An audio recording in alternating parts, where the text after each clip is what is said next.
Ele chegou montado num cavalo baio, com o rosto coberto por um lenço preto. Quando desceu, a morte já o esperava com a mão estendida. Nos cafundós do sertão de Alagoas, onde o vento é seco, o chão é rachado e a justiça é uma palavra que só aparece em cemitério, o nome dele ainda ecoa como um trovão que não passou.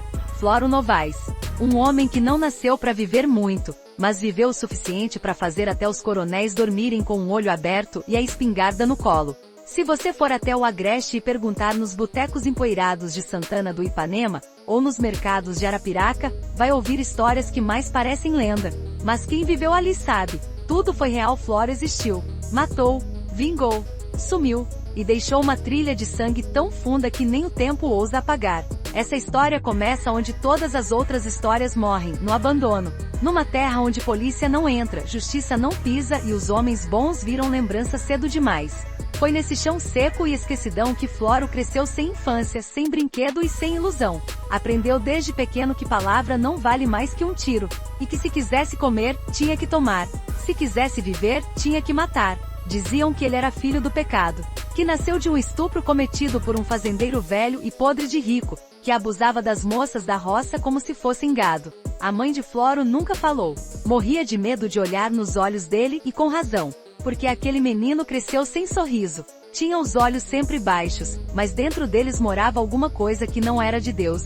Um espírito de vingança. Um fogo que não apagava. Aos 12 anos, já ajudava o pai de criação nos abates de porco. Não hesitava em passar o facão. Aos 14, matou uma raposa a facadas. Aos 15, matou um homem. O primeiro a cair foi um cobrador de agiota. Apareceu na porta da casa da mãe com a voz grossa e a mão no coldre, exigindo o pagamento de uma dívida que ela nem sabia que existia. Floro, magro, sem barba, surgiu do mato com uma espingarda velha e o estômago vazio. Não perguntou nada. Atirou. Foi ali que nasceu a sombra. A partir daquele dia, o povo da região começou a sussurrar o nome dele com um arrepio na espinha. É o filho do diabo, diziam alguns. É o anjo vingador, diziam outros. Mas todos concordavam numa coisa: ninguém queria ficar no caminho de Floro Novaes. Ele sumiu por 2 anos.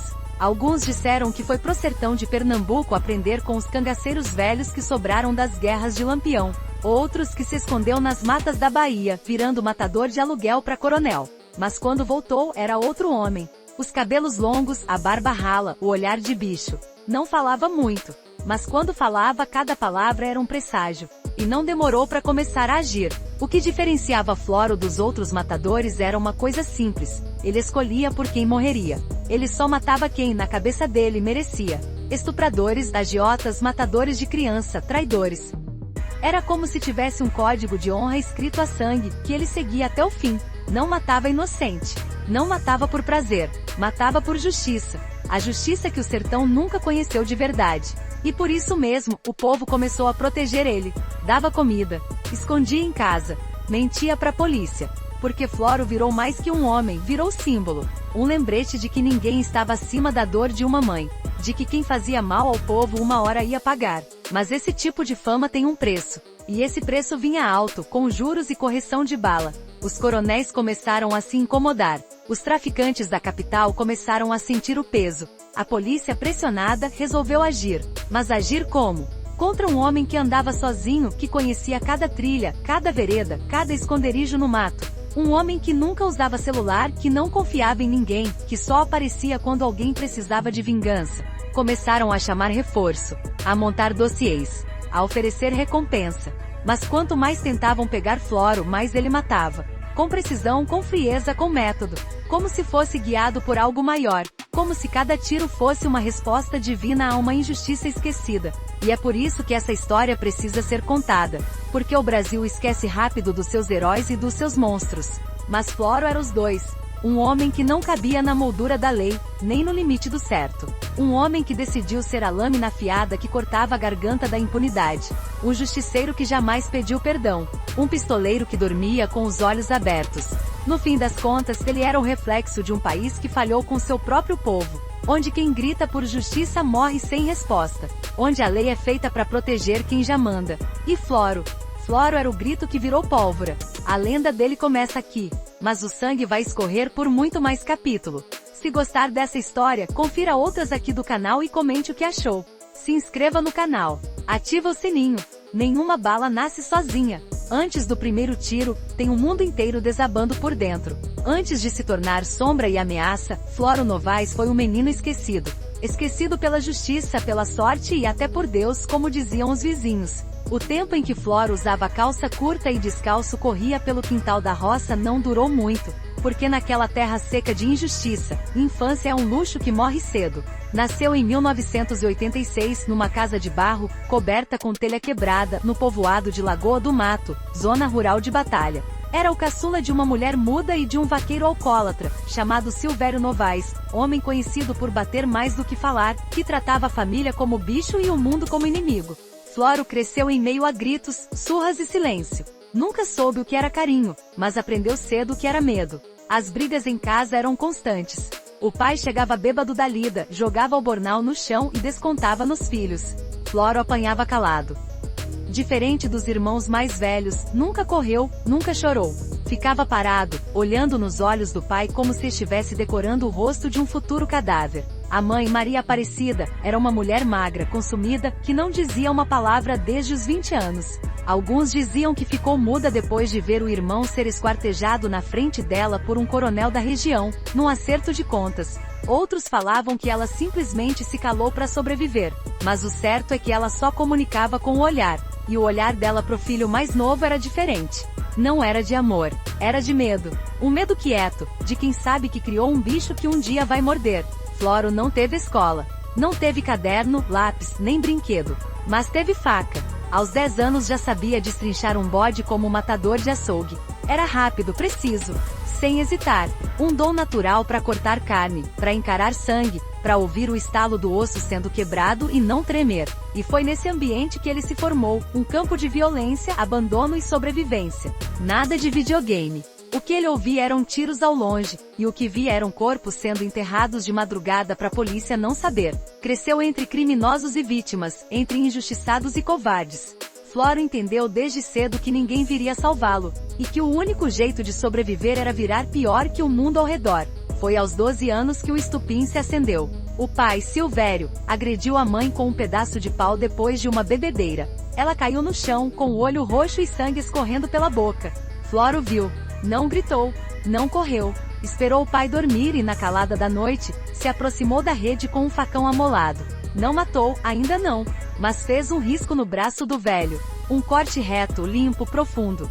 Deixou sangrar e foi dormir. No dia seguinte, o pai acordou sem entender o que tinha acontecido. E Floro, sentado na cozinha, comendo farinha seca, disse apenas, da próxima, é no pescoço. O pai nunca mais encostou um dedo na mãe. Ali, nasceu o primeiro sussurro. A vizinhança ficou sabendo. O menino calado que não sorria, que vivia no mato com uma espingarda velha, tinha enfrentado o próprio pai. Foi ali que os mais velhos começaram a comentar. Esse menino vai dar o que falar. Ele é frio, tem espírito carregado. Aos 14, Floro já era figura constante nas festas da zona rural. Não dançava, não sorria, não bebia. Só ficava num canto, observando. Uma sombra debaixo do chapéu. E sempre armado. Uma peixeira na cintura, às vezes uma garrucha escondida no alforje. A maioria dos homens achava graça. Até que um dia, numa quermesse em Limoeiro de Anadia, um valentão tentou desarmá-lo. O homem se chamava Raimundo Bel, trabalhador de fazenda conhecido por ser bruto. Disse que menino não podia andar armado. Tentou tomar a faca. Floro não respondeu. Enterrou a lâmina na coxa do sujeito, puxou de volta e saiu andando como se nada tivesse acontecido. Raimundo foi levado sangrando no lombo de um jegue até o posto médico. Sobreviveu, mas nunca mais falou grosso com ninguém. Depois disso, Floro virou mito. Os mais pobres viam nele um justiceiro em construção. Os ricos e os poderosos passaram a manter distância. E os boatos se espalharam como fogo na palha seca. Mas o verdadeiro ponto de virada veio com a morte de seu irmão mais velho, João Novaes. João era o mais próximo de Floro. Trabalhava como servente e vivia jurando que ia tirar o caçula daquele fim de mundo. Mas João foi morto numa briga de bar, em Santana do Ipanema. Dizem que foi confusão por causa de mulher, mas Floro não acreditou. Investigou por conta própria. Descobriu que o autor do crime era um policial à paisana, envolvido com agiotagem e tráfico de armas. Um nome que naquele tempo ninguém ousava pronunciar. 2 meses depois, o corpo do policial apareceu carbonizado dentro do próprio carro, às margens da AU 120. No banco traseiro, uma faixa escrita com sangue: "Justiça não se pede, se faz". A polícia ligou os pontos. Mas ninguém tinha coragem de ir atrás, porque o medo já tinha vencido. Floro já não era um menino, era um lobo. E um lobo que sabia farejar o cheiro da impunidade. Foi ali que nasceu a lenda de verdade. O povo começou a contar histórias exageradas. Que ele aparecia nas janelas em silêncio. Que sumia no mato como fantasma. Que falava com mortos. Que nunca dormia 2 noites no mesmo lugar. Mas uma coisa era verdade: ninguém, absolutamente ninguém, queria ter o nome marcado por Floro Novaes. Porque uma vez marcado, era questão de tempo. Todo matador tem um começo. Mas o de Floro foi diferente. Porque o primeiro a morrer não era um inimigo qualquer, era o homem que todos tinham medo de enfrentar.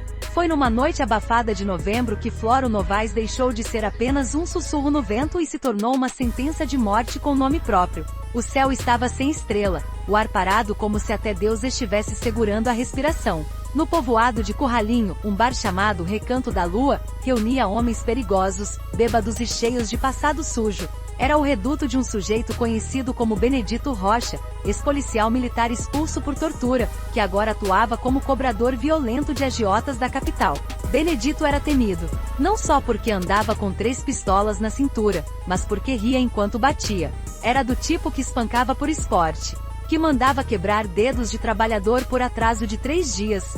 Já tinha estuprado a filha de um lavrador e mandado matar o pai quando este tentou registrar queixa. Benedito não era só cruel, era protegido. Ninguém mexia com ele. Nem a lei, nem bandido. Até que Floro o conheceu. Tudo começou por causa de um homem simples, Zé do Tião, velho agricultor de 60 e tantos anos, que devia 4 parcelas de um empréstimo feito com um agiota chamado Amâncio, parceiro direto de Benedito. O valor não chegava a R$ 2.000, mas o castigo veio rápido. Numa manhã, encontraram Zé espancado, com a perna quebrada, a orelha decepada e uma corda no pescoço, como aviso. A filha dele, Maria Helena, foi até o bar onde Floro bebia cachaça sozinho, coisa rara, e chorou baixinho. Não pediu nada. Só contou. Contou do pai, do terror, das ameaças, da dor de ver um homem velho cuspindo sangue no terreiro. Floro ouviu, calado como sempre. Quando ela terminou, ele perguntou só uma coisa: foi o Benedito? Ela sentiu. Ele se levantou, pagou a bebida e foi embora sem dizer mais uma palavra. Naquela noite Benedito estava no Recanto da Lua, jogando dominó e rindo alto, cercado de 2 capangas. Era por volta das 9 quando Floro apareceu. Ninguém notou de início, mas quando ele parou na porta, o bar inteiro silenciou. Era como se a morte tivesse batido no batente. Floro entrou devagar. Chapéu de couro cobrindo o rosto, peixeira na cintura e um revólver calibre .38 escondido no bornal. Chegou até a mesa de Benedito, olhou diretamente nos olhos do homem, e disse com voz firme porém baixa: "Você bate em velho, né?" O silêncio cortava o ambiente. Benedito riu, um riso forçado, nervoso. "Vai me dar lição de moral, é?" Floro não respondeu. Sacou a arma sem pressa. O primeiro tiro entrou na testa de um dos capangas. O segundo, no pescoço do outro. Benedito tentou puxar a arma, mas o terceiro tiro já estava dentro do joelho dele, fazendo o grandalhão cair com um grito. O bar explodiu em correria. Garrafas quebrando, cadeiras voando, gente gritando e se jogando no chão. Mas Floro não corria.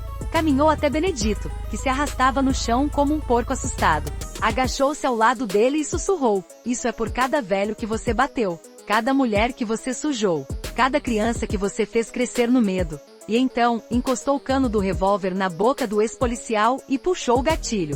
A cabeça explodiu como melancia madura. O sangue espirrou nas paredes, no chão, nos copos. O bar virou cena de guerra. Mas Floro levantou, limpou a arma na camisa e saiu pela porta da frente. Sem pressa, sem medo, sem arrependimento. Na manhã seguinte, o nome dele estava na boca de todos. A polícia chegou tarde, como sempre. Recolheu os corpos, tirou fotos, anotou nada. Os donos do bar diziam que nunca tinham visto aquele homem, mas todo mundo sabia quem era. E pela primeira vez, o nome Floro Novaes saiu das bocas do povo e entrou nos rádios da Polícia Civil. A rádio local transmitiu a notícia com cautela: 3 mortos em bar de Curralinho. Suposto autor é um homem conhecido por envolvimento em mortes não esclarecidas. Mas nas entrelinhas, a mensagem era clara: um novo nome havia surgido no submundo da morte. Só que o povo não teve medo. Teve alívio. Pela primeira vez em anos, alguém havia feito o que ninguém ousava. Benedito Rocha estava morto. A sombra que pairava sobre os pequenos havia sido apagada. E quem fez isso foi um matador, um justiceiro, um homem chamado Floro. Naquela mesma semana, 2 coronéis mandaram um recado: esse rapaz vai atrapalhar o negócio. Um delegado aposentado disse: esse nome vai dar trabalho. Mas já era tarde. O primeiro sangue havia sido derramado. E não seria o último. Floro voltou pro mato. Sumiu por uns dias. Mas a notícia correu mais rápido que ele. O sertão inteiro já sabia. O homem que matou Benedito Rocha estava solta. E não matou por dinheiro. Matou porque quis. Porque achou que era certo. E foi assim que a lenda se consolidou. Porque pistoleiros o sertão sempre teve.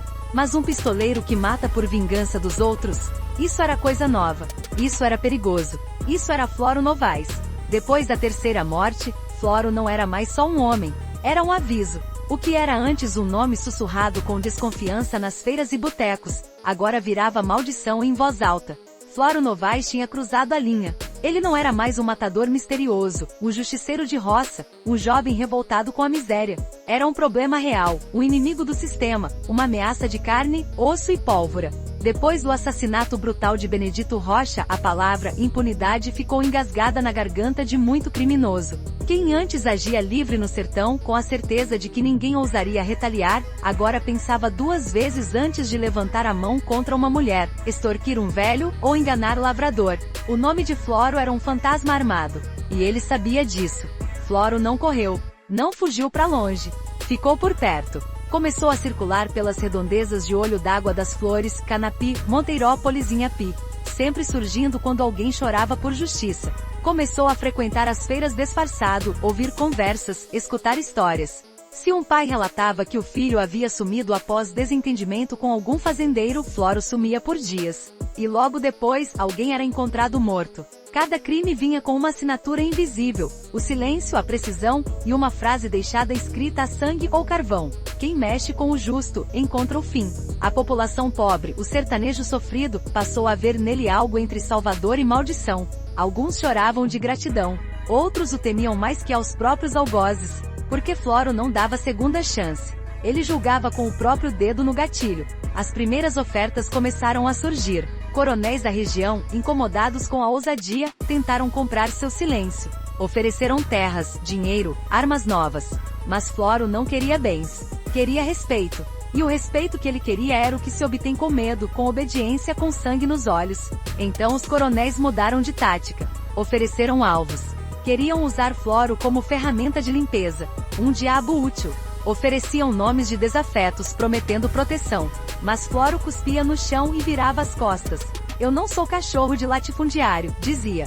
Mas isso não durou muito. Porque a fama, quando cresce demais, começa a atrair coisa ruim.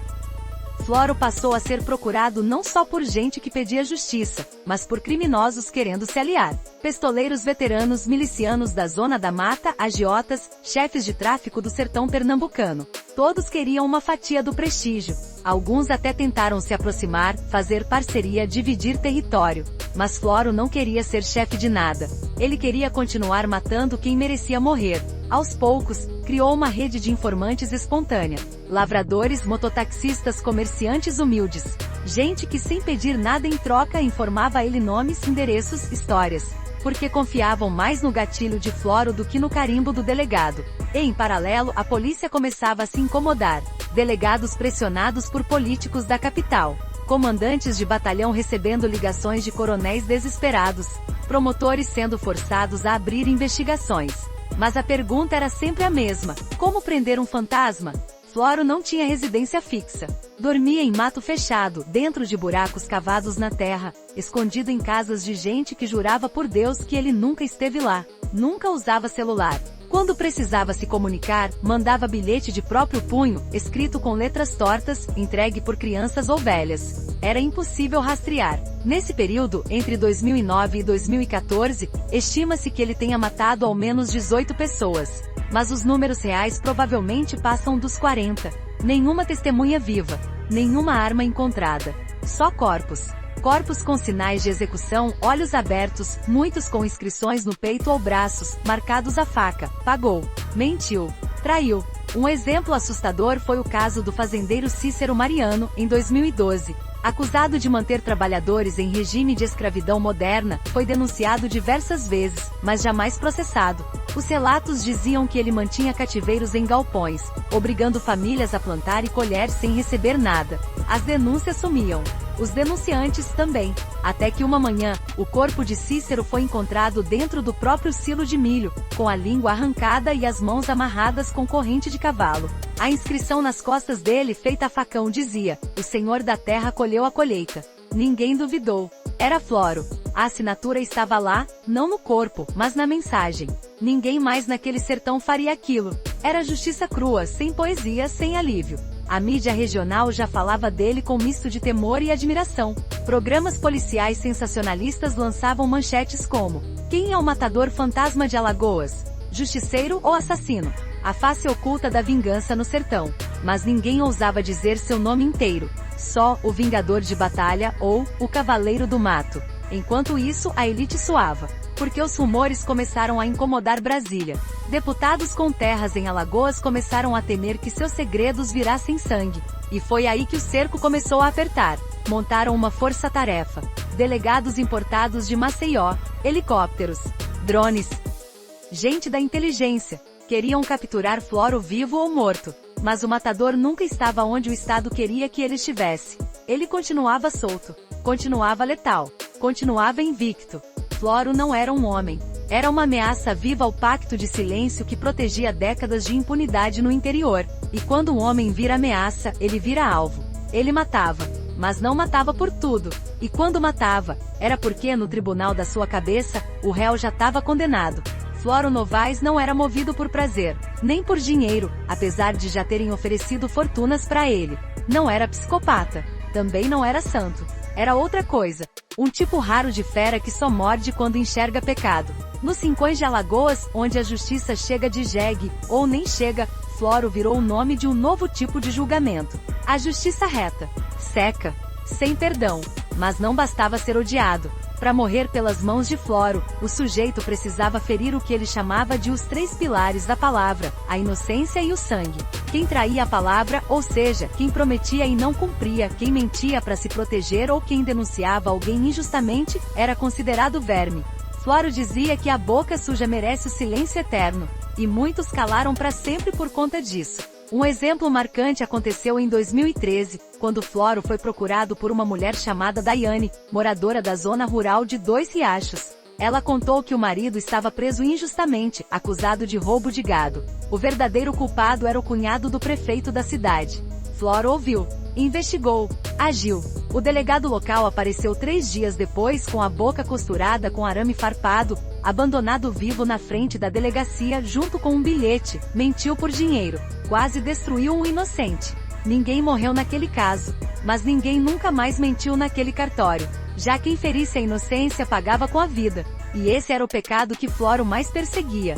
Criança abusada, mulher estuprada, idoso torturado.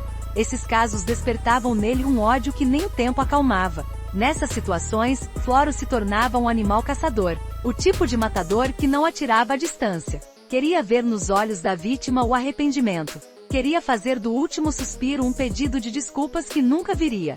O caso de Gilvan, o professor de matemática de Pão de Açúcar, ilustra isso. Gilvan era respeitado, querido, exemplo na cidade. Mas por trás das cortinas, escondia um segredo sujo. Abusava dos alunos com chantagens psicológicas. Um dos meninos, de apenas 9 anos, tirou a própria vida.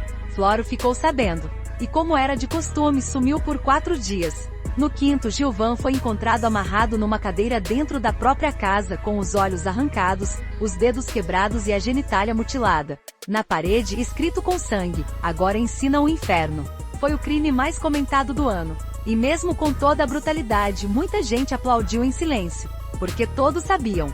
Gilvan era culpado. E Floro, naquela cidade, era mais confiável que qualquer juiz. Mas havia um terceiro pilar: o sangue. Para Floro, quem traía o próprio sangue, irmãos, pais, mães, filhos, tinha que ser apagado. Era o maior dos pecados. Dizia que quem fere a própria carne mata o laço que sustenta a terra. Foi por isso que certa vez Floro negou um pedido de execução. Um comerciante de Craíbas procurou Floro oferecendo dinheiro alto, R$5.000, para eliminar o próprio irmão. que havia descoberto um caso de adultério entre ele e a esposa. Flora ouviu, ficou em silêncio e então perguntou: "É teu irmão de sangue?" O homem confirmou. Flora se levantou, o olhou nos olhos e disse: "Tu já morreu. Só ainda não sabe." Naquela mesma noite, o comerciante foi assassinado com uma facada no coração dentro da própria loja. Nenhuma testemunha. Nenhum indício. Só um risco feito à faca na porta de madeira. Irmão que vira inimigo não é sangue. É veneno. Esse código não era escrito. Não estava em nenhum papel. Mas o povo do sertão conhecia ele melhor que a Constituição.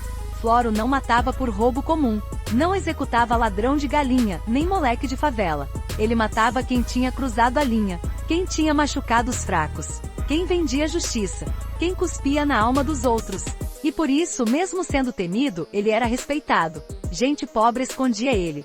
Dava água, comida, roupa. Alguns até mentiam para a polícia, jurando por Nossa Senhora que nunca tinham visto o homem. Era o santo da vingança. O anjo sujo que aparecia quando ninguém mais escutava o clamor do povo. Mas nem todos viam assim. A elite o chamava de monstro. A polícia o rotulava como justiceiro perigoso. Os políticos tremiam só de imaginar que seus pecados chegassem até os ouvidos de Floro. E por isso os contratos começaram a surgir. Queriam matá-lo. Ofereceram 30 mil pela cabeça dele. Depois, 50.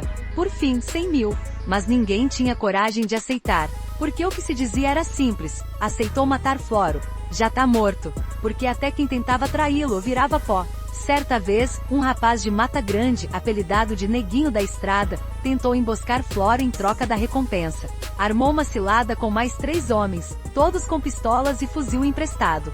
Floro apareceu sozinho. Matou os 4. Com uma garrucha velha e uma peixeira. Só escapou porque um dos homens tropeçou e caiu no mato antes da emboscada começar. Quando voltou e viu os corpos, entendeu que a lenda era mais real do que todos imaginavam. Floro tinha um código. E era esse código que o tornava mais temido que o inferno. Porque um homem sem leis é perigoso. Mas um homem com suas próprias leis, esse sim, é imprevisível. Cada tiro que ele disparava matava 2, o alvo e um pedaço dele. Por mais que a lenda crescesse, por mais que o medo abrisse caminho onde ele passava, Floro Novaes não era de ferro. Era carne. Era homem.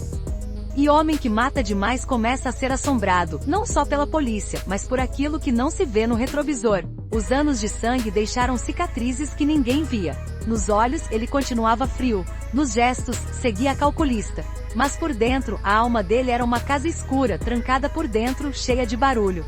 Depois de tantos anos dormindo no mato, caçando fantasmas de carne, Floro começou a sentir o peso do próprio nome. As noites já não traziam sono. Os dias pareciam todos iguais. E quando olhava para o horizonte, não via mais futuro, só poeira e cruzes. Em 2015 começaram os primeiros sinais claros. Um escoiteiro, homem simples que o ajudava com mantimentos em São José da Tapera, contou que Floro passava horas sentado debaixo de uma árvore, olhando pro nada. Não com medo, mas com cansaço. Como se o corpo estivesse firme, mas a alma, querendo parar. Ele não dormia, disse o homem. Fumava sem parar, mordia a unha, falava com ele mesmo. Uma vez ouvi ele dizer: toda bala volta. E talvez voltasse mesmo. Porque os inimigos também se organizavam. Aquela rede informal que protegia Floro, feita de lavradores, feirantes, gente humilde, começou a ser infiltrada. Policiais corruptos, pistoleiros contratados, jagunços sedentos por prestígio. Todos queriam descobrir onde ele dormia. Com quem falava. Como rastrear um homem que virou lenda. A recompensa pela cabeça dele já passava dos 150 mil reais. E agora era nacional. A Polícia Federal, pressionada por denúncias de ONGs e parlamentares da bancada ruralista, já tinha um dossiê com fotos borradas, relatos, mapas, datas e conexões. Nada concreto. Mas o suficiente para indicar que Floro Novaes era agora uma questão de Estado. Mas o maior inimigo, ainda era ele mesmo. Os fantasmas começaram a se manifestar. Não nos sonhos, porque ele não dormia, mas nos pensamentos. Floro começou a ver vultos. Ouvia vozes. Dizia que via o rosto de Benedito Rocha nas águas do açude. Dizia que o velho Zé do Tião, pai daquela moça que o procurou, sussurrava em seus ouvidos toda noite, agradecendo e chorando. Floro estava rachando por dentro. Uma vez, durante uma passagem por Olivença, entrou numa venda e pediu cachaça. Quando o dono reconheceu ele e gaguejou, Floro apontou o dedo sujo de poeira e disse: eu não sou mais eu. Quem eu era já está enterrado há muito tempo. As palavras deixaram o homem gelado. Mas ele não parava. Mesmo com o corpo cansado, a mente destruída, e as feridas acumuladas, Floro continuava executando. Continuava respondendo a pedidos desesperados. Continuava a aparecer quando ninguém mais aparecia. Mas agora cada morte doía mais. Não na pele, na alma. Em 2016, uma reviravolta quase o quebrou de vez. Uma emboscada mal armada por um grupo de milicianos terminou com a morte de 2 inocentes, um menino de 11 anos e uma mulher grávida que passavam pela estrada de barro. A polícia divulgou a tragédia e pela primeira vez, tentaram colar em Floro uma culpa que ele não carregava. Diziam que era ele o alvo, mas a culpa caiu como uma pedra no peito dele. Por 3 meses Floro sumiu completamente. Nenhum assassinato, nenhuma aparição, nenhuma notícia. Boatos diziam que tinha morrido, outros diziam que tinha enlouquecido. Mas a verdade era outra. Floro estava em crise. Vivia dentro de uma furna, alimentado por uma velha muda que o considerava filho. Escrevia nomes numa parede de pedra, em carvão. Cada nome de um morto, cada nome de um justiçado. A lista já passava dos 70. E quando acabou, escreveu por último, eu mesmo. Mas então, como sempre, alguém apareceu. Dessa vez foi uma mulher de cabelo branco, chamada Maria Dulce, que chegou até ele levada por boatos e esperança. Contou que o neto havia sido sequestrado por policiais para servir como avião de droga na capital. Estava desaparecido havia dias. Ela não pediu ajuda, só chorou. E foi embora.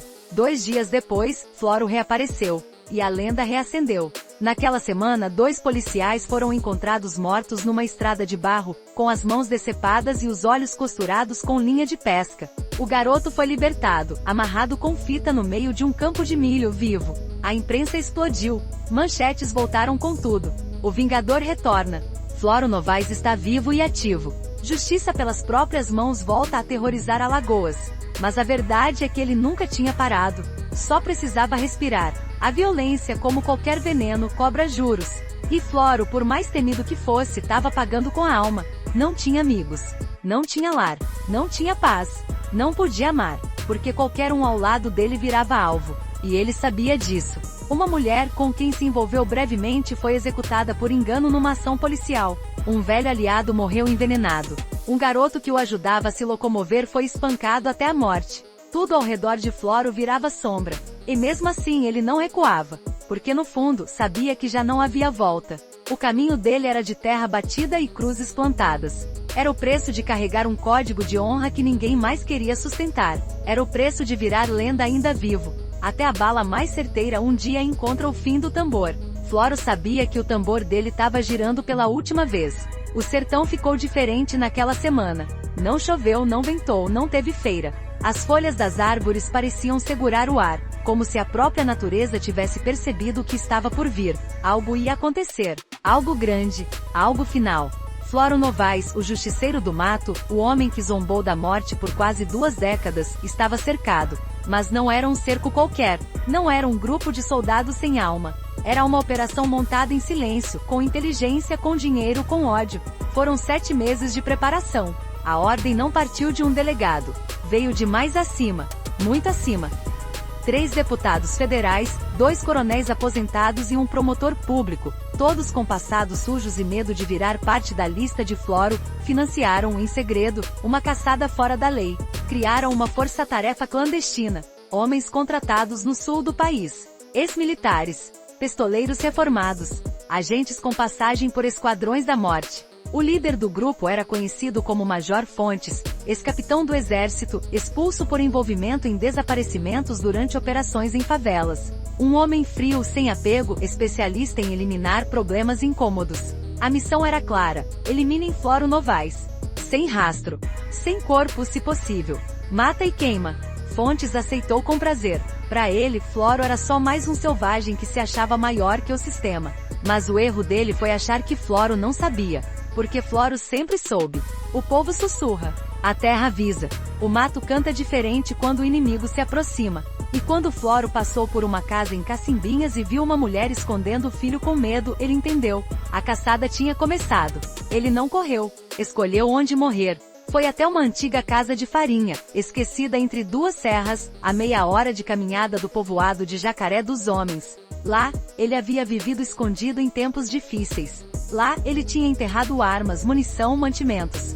Lá, seria o fim. Durante 3 dias, se preparou. Limpou a espingarda. Carregou o revólver. Escondeu facas em pontos estratégicos. Fez buracos na terra. Posicionou estacas com pregos. Criou armadilhas como se fosse um caçador no cio da última batalha. Porque era. Na madrugada do 4º dia, os homens chegaram. 12 homens armados com fuzis, mira térmica, coletes táticos. Um drone sobrevoando o mato. Comunicação por rádio. Uma caminhonete com blindagem leve. E o comando de Major Fontes, que carregava uma foto de Floro amassada no bolso do colete. Eles vieram confiantes. Demais. O plano era simples: cercar, invadir, executar. Mas Floro não era um alvo comum. Ele já tinha previsto os passos. E quando o primeiro homem pisou em falso e acionou uma armadilha com estilhaços de vidro e prego, a emboscada virou inferno. O primeiro tiro veio da escuridão. Um dos homens caiu com a garganta aberta. O segundo recebeu uma facada no rim antes mesmo de ver o inimigo. O terceiro tentou correr e acionou um explosivo artesanal que Floro havia feito com pólvora de cartucho. Gritos. Correria. Pânico. Fontes gritou ordens no rádio. Mandou cercar por trás. Mas o mato era traiçoeiro. A noite era densa. E Floro? Floro era parte daquele terreno. Ele virava sombra, sumia e surgia do nada. 3 homens morreram em minutos. Mais 2 feridos. Um teve a perna arrancada por uma armadilha. E o medo começou a tomar conta. Mas Floro também sangrava. Um dos tiros pegou de raspão na coxa. Outro atravessou o ombro. A respiração dele ficava pesada. O corpo já não respondia como antes. Mas os olhos ainda queimavam com o mesmo fogo. A batalha durou quase 1 hora. Tiroteio, fumaça, fogo rasteiro. Um campo de guerra em silêncio de rádio. Ao final só restavam 2 homens em pé, Major Fontes e Floro Novaes. Eles se encararam de longe, um de cada lado das ruínas da casa de farinha. Entre eles, os corpos dos soldados e o cheiro da morte. Fontes gritou: "Você é só um bandido, Floro. Um assassino que se acha Deus." Floro respondeu, com a voz rouca: "E você é só mais um verme que acha que o mundo é seu." O duelo final foi rápido. Fontes puxou primeiro. Mas Floro já estava preparado. Rolou no chão, atirou em movimento. Acertou no abdômen. Fontes caiu de joelhos. Floro se aproximou mancando, apontando a arma. O ex-militar ainda teve tempo de perguntar: "Por quê? Você ainda continua?" E Floro, com o rosto coberto de suor e sangue, respondeu: "Porque o mal não morre, mas morre de medo." E atirou. A bala entrou entre os olhos de Fontes, atravessando o crânio como sentença divina. Mas naquele momento, Floro caiu de joelhos. O corpo não aguentava mais. O sangue escorria. As feridas abertas, a visão turva. E então, como se tivesse cumprido uma missão ancestral, ele sorriu pela primeira vez em anos. Alguns dizem que morreu ali mesmo. Outros juram que ele rastejou até o mato, se escondendo mais uma vez. Nenhum corpo foi encontrado. Só sangue. Pegadas. E o vazio. A polícia chegou no dia seguinte. Registrou o massacre. 12 mortos. Nenhuma testemunha. Nenhuma explicação. E sobre Floro, deixaram apenas um boletim frio. Suspeito não localizado. Mas o povo sabia. O confronto final tinha acontecido. E a lenda tinha vencido, mesmo que morrendo. Alguns homens morrem como viveram. Em silêncio, no escuro, com o mundo fingindo que não sentiu falta. Mas quando Floro caiu, o sertão inteiro estremeceu. A última vez que alguém viu Floro Novaes vivo foi na beira de uma moita de Jurema, sangrando pelos cantos da boca, ajoelhado como quem rezava, com o revólver ainda quente na mão. Depois disso, silêncio. Nenhuma pegada, nenhuma respiração, nenhuma certeza. Quando a polícia chegou ao local do confronto no dia seguinte, o cenário era de guerra suja. 12 corpos espalhados entre as ruínas de uma casa de farinha e a mata fechada ao redor. Homens armados até os dentes, caídos com tiros na testa, facadas no pescoço, membros retorcidos por armadilhas improvisadas. No meio deles, o corpo de Major Fontes, o comandante da missão clandestina. Olhos abertos. Expressão de choque. Bala cravada entre as sobrancelhas. Era o único com identificação oficial. Os demais, apenas números para o relatório. Homens pagos para matar um fantasma, e mortos por ele. Mas o corpo de Floro não estava lá.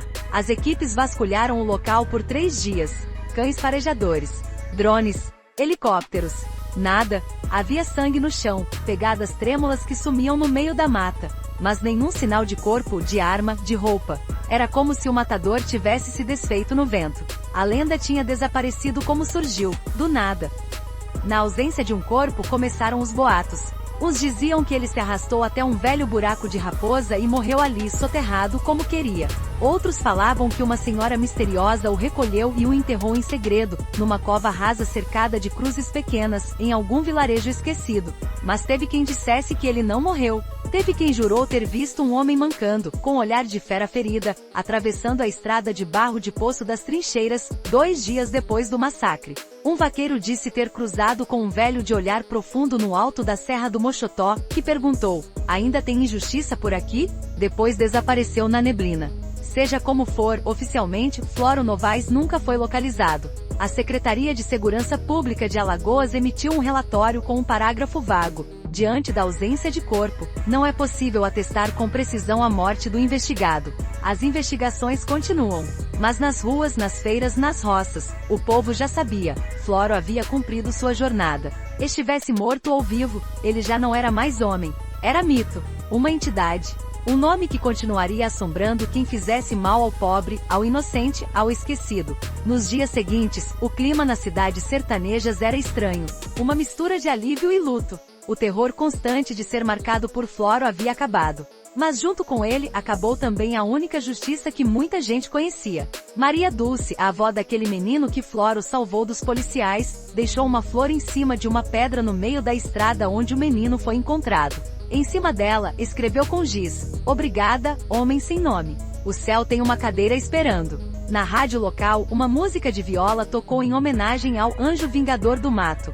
E no Mercado Central de Santana do Ipanema, um vendedor colocou um cartaz feito à mão com a seguinte frase: "Agora a gente só tem a polícia de novo." E ela nunca chegou a tempo. No entanto, para alguns, a morte de Floro foi motivo de comemoração. Os coronéis respiraram aliviados. Os agiotas voltaram a ameaçar sem medo. Delegados corruptos voltaram a arquivar denúncias como se fossem poeira. A impunidade, que andava acanhada, voltou a desfilar de peito estufado. Mas a paz deles não durou muito, porque algo estranho começou a acontecer. Nos meses seguintes, nomes antes protegidos começaram a desaparecer. Um advogado que defendia estupradores foi encontrado morto com uma corda de palha no pescoço, pendurado num galpão abandonado em São Brás. Um fazendeiro acusado de tráfico humano teve a casa incendiada com ele dentro em Maravilha. E em cada cena, uma frase escrita com carvão: "O fim não morre." Seria um imitador? Um justiceiro novo? Ou Floro? A polícia nunca conseguiu provar. Mas os mais velhos sorriam discretamente e diziam: "Ele tá por aí. Floro é mato. Floro é poeira. Floro virou maldição." A família dele nunca se pronunciou. A mãe já havia morrido. Os irmãos, mortos ou desaparecidos. A mulher com quem ele teve um caso breve também desapareceu, levando com ela uma criança recém-nascida que dizem, tinha os mesmos olhos escuros do pai. Seria o legado da lenda? Um novo Floro crescendo no silêncio? Ninguém sabia. E talvez fosse melhor assim. O que se sabia era o seguinte: o medo havia mudado de lado. E agora, era a elite, a polícia podre, os poderosos corruptos que olhavam por cima do ombro, que trancavam a porta, que dormiam com revólver debaixo do travesseiro. Porque mesmo com Floro morto, o nome dele ainda matava. Em 2019, um documentário independente tentou fazer um especial sobre a vida do Justiceiro de Alagoas. O repórter, um jornalista carioca, foi encontrado desacordado, com o rosto cheio de hematomas e uma placa amarrada ao peito: "Aqui a lenda não se vende."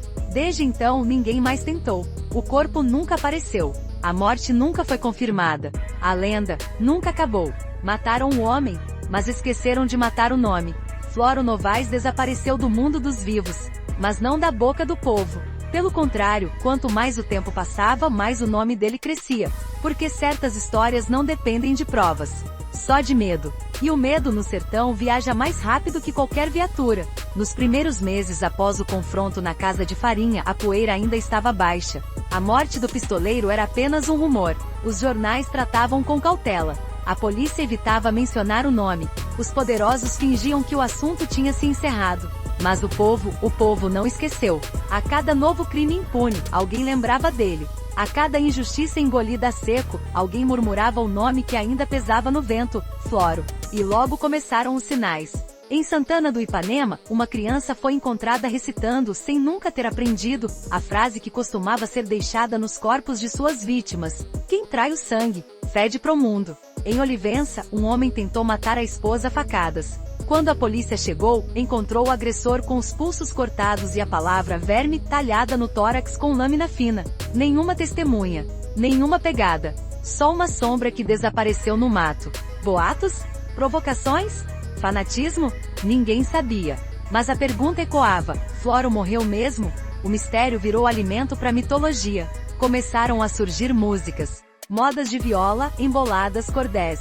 Um deles, assinado por um poeta cego de olho d'água do casado, dizia assim: Floro não foi feito de barro nem nasceu em maternidade.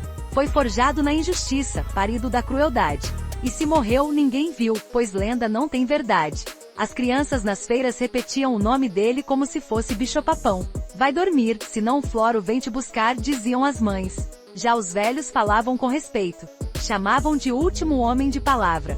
Nas cadeias, o nome Floro se tornou código de silêncio. Quando um preso era espancado injustamente e alguém sussurrava Floro não ia deixar isso assim, os agressores recuavam. Porque o nome dele, mesmo sem corpo, ainda dava medo. Nas zonas rurais começaram a surgir pichações com a letra F marcada dentro de um círculo. Algumas nas portas de delegacias, outras em muros de mansões.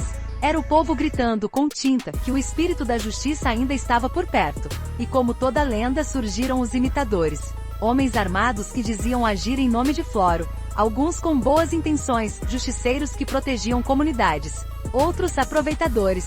Mas nenhum chegou perto da aura verdadeira. Porque Floro tinha algo que os outros não tinham: código, silêncio, propósito. Os imitadores falavam demais, se mostravam demais, e morriam rápido. Enquanto isso, o nome dele seguia intocado. Em 2021, uma ONG internacional publicou um relatório sobre justiça paralela no interior do Brasil. O nome de Floro Novaes estava lá com um capítulo inteiro, ao lado de Lampião e do Cabo Anselmo. O documento dizia: Floro representa a última figura de justiça crua, direta e popular. Um reflexo brutal da falência institucional do Estado. Na internet, vídeos começaram a surgir. Montagem com fotos borradas, trilha de forró sombrio, frases ditas por ele em entrevistas antigas. Um deles bateu 2 milhões de visualizações. E nos comentários frases como: se Floro tivesse aqui, essa covardia não passava. Morreu o último homem que fazia o certo no errado. O Brasil não merecia Floro. Mesmo entre os policiais havia quem não o condenava. Um sargento reformado deu entrevista anônima para um podcast local e disse: eu nunca quis cruzar com ele. Mas vou te dizer uma coisa, se minha filha tivesse sido estuprada, e Floro aparecesse dizendo que ia resolver, eu deixava. Mas a reverberação maior ainda estava por vir. Um deputado estadual alagoano, envolvido em desvio de verba de merenda escolar, foi encontrado morto no próprio sítio. Na parede, escrita com sangue, estava a frase: aqui o leite azedou.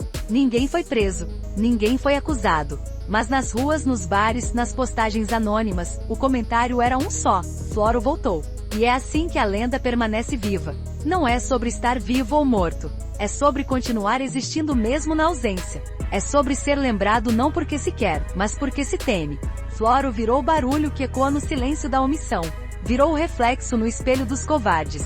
Virou o pesadelo dos que acham que nunca vão pagar pelo que fazem. E mesmo que ninguém jamais comprove. Mesmo que o corpo jamais seja achado. Mesmo que o tempo passe e o mato cresça e a poeira apague as pegadas. O nome dele continua onde sempre esteve, no limite entre o medo e a justiça. No sertão, a bala é justiça. Mas quem puxa o gatilho nunca volta inteiro. A história de Floro Novaes não é só sobre tiros e vingança. É sobre um país rachado, onde as leis são palavras em papel e os direitos só servem para quem tem sobrenome. Floro foi o reflexo de um buraco que o Estado cavou e abandonou. Ele preencheu esse buraco com sangue. Não, ele não era santo. Nunca foi. Também não era monstro. Era humano, e por isso perigoso. Porque humanos sentem. Sentem raiva, dor, luto, e um desejo quase primitivo de equilibrar a balança. Floro viu o mundo como ele é, injusto, sujo, covarde. E decidiu revidar. Fez isso como sabia, com bala, faca, silêncio e honra. O preço? Alto demais. Perdeu tudo. Família, paz, identidade. Virou uma lenda que nem ele conseguia carregar. E no fim, morreu como um cão solto, com o corpo talvez esquecido, mas com o nome imortalizado. E o que a gente faz com isso? A pergunta é essa: o que a gente faz com essa história? Se a gente rir, é por desespero. Se aplaudir, é porque estamos tão sem esperança que até a morte parece justa. Se chorar, é porque no fundo sabemos que Floro não deveria ter existido. O mundo que criou Floro é o mesmo que matou crianças em filas de hospital. O mesmo que esqueceu mães que enterraram filhos e nunca ouviram a palavra justiça. Floro foi o remédio amargo de um povo envenenado. E que fique claro, não é bonito. Não é exemplo. É consequência. Quando o povo precisa de justiceiro, é porque o juiz falhou. Quando a bala faz o papel da lei, é porque o papel virou cinza. Quando uma criança cresce admirando o matador, é porque o herói sumiu do mapa. Floro carregava um código, um norte, um propósito. Mas até o propósito vira condenação quando não tem onde terminar. Ele foi o grito engasgado de milhares. E virou maldição para quem achava que podia comprar tudo, inclusive o silêncio. E agora? Agora ele virou símbolo. Nas escolas, o nome dele aparece em pichação. Nos presídios, é invocado como aviso. Nas músicas, é cantado como figura de justiça. Nos pesadelos de quem tem culpa, ele aparece como sentença. Mas a verdade nua e crua é essa: Floro morreu por todos nós. Por cada mãe que não foi ouvida. Por cada denúncia arquivada. Por cada criança abusada e esquecida. Por cada trabalhador explorado. Por cada corpo enterrado em vala rasa. Só que ninguém pediu isso pra ele. E por isso ele morreu sozinho. No fim das contas, Floro é só mais um capítulo de uma história repetida. A história de um Brasil onde quem tenta consertar o mundo acaba sendo devorado por ele. Talvez ele esteja morto. Talvez ainda ande entre a poeira. Mas o mais provável é que Floro agora mora dentro de cada um que já pensou em fazer justiça com as próprias mãos. Dentro de cada um que cansou de esperar. Dentro de cada olhar que arde de revolta. Porque tem coisa que o tempo não apaga. Tem nome que não precisa mais ser gritado, ele ecoa sozinho. E assim termina essa história. Não com aplauso, não com lágrima, mas com a pergunta que ele nunca respondeu. Até quando o Brasil vai precisar de homens como Floro? Se gostou dessa história, confira outras aqui do canal e comente o que achou. Se inscreva no canal, ativa o sininho. Tchau!